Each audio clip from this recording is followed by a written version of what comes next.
Okay then, now I'm pretty happy with my game, but top tip, whenever you're working with Scratch, if you're using the offline version, please make sure that you regularly save your work.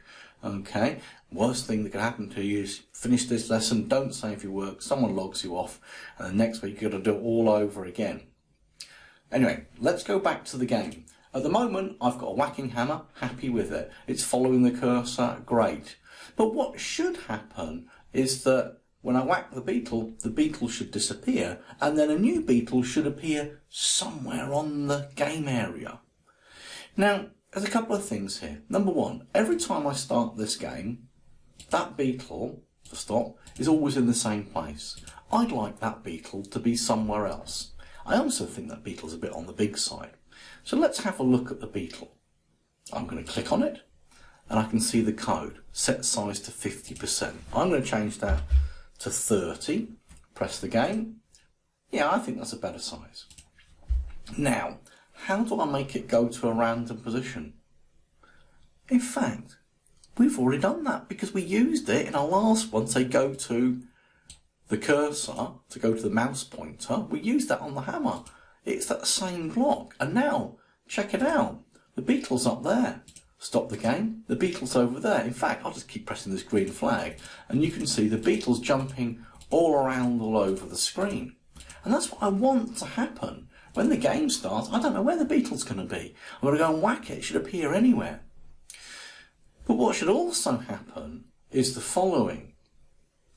When I've hit the beetle needs to disappear and then reappear somewhere in the game. So the beetle could be here and then I whack it and then it appears down here, and then I whack it, and then it appears over here, and then I whack it, and it appears somewhere else on the screen. And the whole point of this particular game, and the way we're going to keep it quite simple, is we might have a time limit of 30 seconds. You've got to see how many beetles you can whack in 30 seconds, and it will keep a score.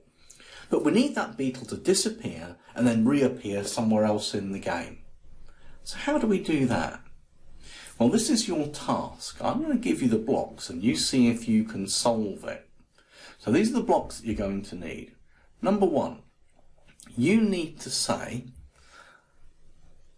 if the beetle is touched by the hammer, then disappear. So how do we get an if command? Well, if we go to control, we find something called if then. And I need that block. Now you'll notice this sort of shape here.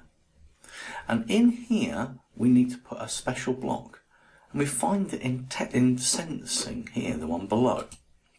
And there's one here that says, if touching, and you'll notice there's a drop-down arrow. If I'm touching the hammer, then I need to disappear. Now to disappear, we need to change the way something looks. And at the moment, it's we can see it. But right down the bottom, you've got to scroll a little bit, so I'll put it up the top now. There's a block to hide. So, we need that one. But then, what we need to happen is this. So if I'm touching the hammer, I must disappear. And then, I must go to a random position. Well, we know that block.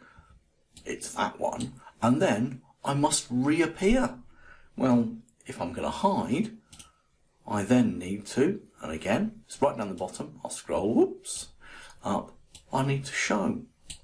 So, what I want you to do is take these blocks of code here, let's put them there, take these blocks of code here and see if you can change the code on the beetle so that if you're touched by the hammer, you're going to disappear, you can go to a random position, and then you're going to show again. The problem I have is this. That only does that once. Just like whacking the hammer, I need one more block. I'm going to let you think about what block that is, and see if you can put it all together. But you'll know if it's right, because you'll whack a beetle, and it will pop up somewhere else on the screen. See if you can solve it.